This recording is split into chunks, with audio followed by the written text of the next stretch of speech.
পোশাক খাতে শ্রমিক অসন্তোষের বড় কারণ বকেয়া বেতন আর বেকার সমস্যা বলে মনে করেন শ্রম সংস্কার কমিশনের প্রধান সৈয়দ সুলতান উদ্দিন আহমেদ। তিনি বলেন, অটোমেশনের কারণে চাকরি হারানোর শ্রমিকরাই কারখানায় আন্দোলন করছে। রাজধানীর গুলশানে সিপিডি আয়োজিত সেমিনারে তিনি এসব কথা বলেন। এ সময় পিছিয়ে পড়া তরুণদের কাজে সুযোগের নিশ্চিত করতে জেলাভিত্তিক নীতি তৈরির তাগিদ দেন গবেষকরা। শারফুল আলমের রিপোর্ট। শেখ হাসিনা সরকারের পতনের পরপর নানা দাবিতে উত্তাল হয়ে ওঠে দেশের পোশাক শিল্প কারখানাগুলো। এই সময় ঘটে ভাঙচুর ও প্রাণহানির ঘটনাও। শ্রম সংস্কার কমিশনের প্রধান বলছেন, এসব আন্দোলনের মূলে রয়েছে বকেয়া বেতন ও কারখানা অটোমেশনে চাকরি হারানোদের বিক্ষোভ। তিনি জানান, বৈশ্বিক প্রতিযোগিতায় টিকে থাকতে যন্ত্রের ব্যবহার বাড়ানোকে উৎসাহিত করলেও এতে চাকরি হারানোদের কি হবে তা নিয়ে সরকারের কোনো পরিকল্পনাই ছিল না। বেকার শ্রমিকরা কারখানার গেটে গিয়ে কিন্তু আপনার আন্দোলন করেছে যে আমাদের চাকরি দিতে হবে।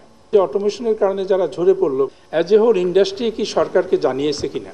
আমার এক্সিস্টিং ওয়ার্কফোর্সের মধ্যে এতজন লোককে আমরা যদি আপনারা প্রশিক্ষণ দেন তাহলে তারা থাকবে, আর এতজন লোককে কিন্তু চলে যেতেই হবে।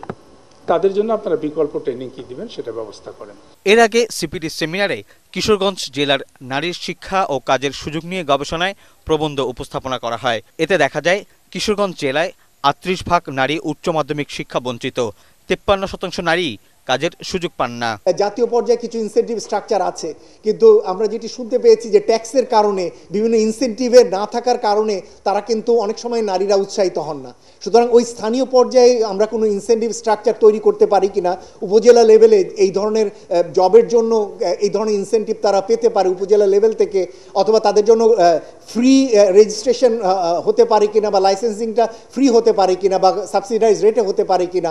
এই ধরনের বিভিন্ন ধরনের ইনোভেটিভ ইনসেন্টিভ স্ট্রাকচার আমরা তাদের জন্য ভাবতে পারি। সেমিনারে গবেষকরা বলেন, টেকসই উন্নয়নের অগ্রগতি নিশ্চিত করতে চাইলে নারীদের জন্য কার্যকর নীতি গ্রহণ করতে হবে। শ্রম পরিবেশ ও শ্রমিকের জীবনমান উন্নয়নে সবার জন্য মানসম্মত প্রশিক্ষণ ও দক্ষতা বৃদ্ধির বিকল্প নেই বলেও মন্তব্য করেন তারা। শারফুল আলম, এটিএন বাংলা, ঢাকা।